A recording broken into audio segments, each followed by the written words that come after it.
Mālora ngā rurua Tala Fou o Tala Fou le radio Samoa.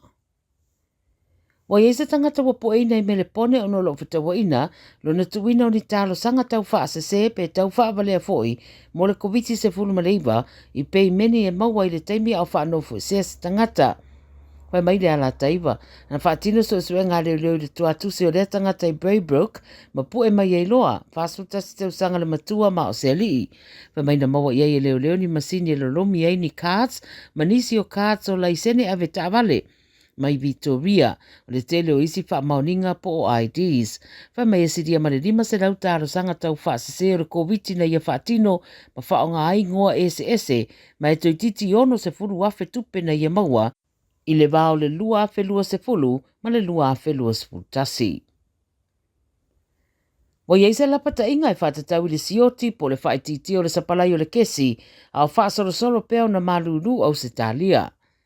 O le Australian Energy Market Operator, wa tuina mai ei lea lapta inga e whaatatau le sapalai o le kesi, ma popolenga ono o mai I New South Wales, South Australia, Tasmania, whapea foi ma le ACT.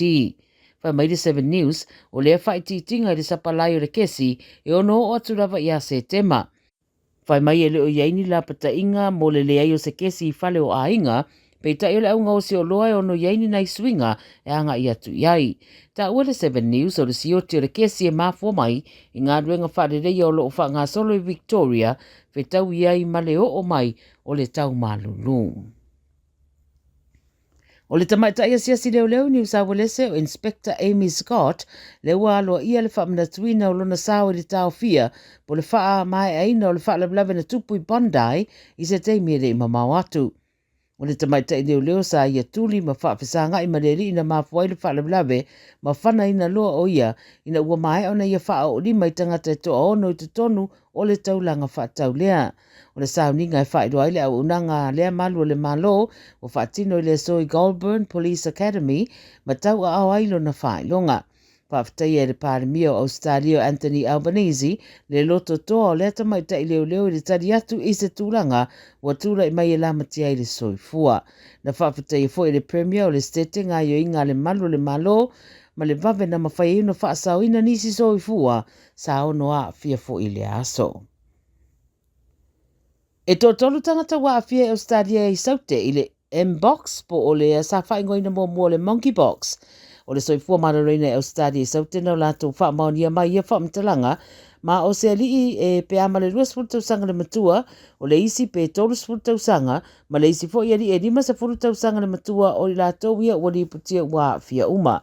O le M-Box e ono wha umio na afianga I le tangata, ma o iei fo I tangata umana umio na ave le wharamai, mō tong fitinga mō ngaonga fo I a afianga.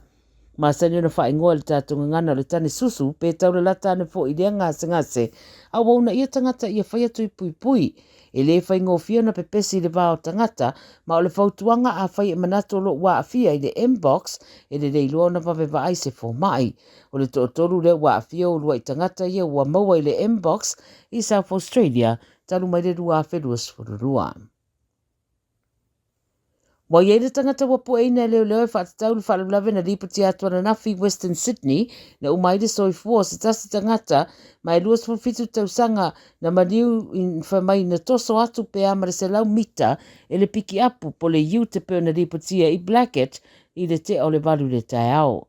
Tau mawhai paramedics e la vea I peita ina maniwa I lava I lea no fuanga, a le whalawlawe le nei na sa idia I leo le ave ta avale le piki apu, le ana sola ese mai na ua umo na tupu le whalawlawe. Whai mai le 9 News na anga iane se ali e tolusu riva tausanga I le ofisa o leo I Mount Druitt, ma whaero I ailo na tangata, ia mapu e ailo e leo.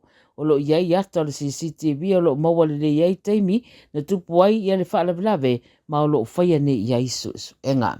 Ia a o tala nā le radio Samoa mo le nei fo I asfareile pa mai atoe fo I maritutua mo le nei fo I vai aso atoa sa iau di atu le vai aso fau I so tau soifua ma so mātou malosi. Manuia le whai unga le vai aso pa soifua ia.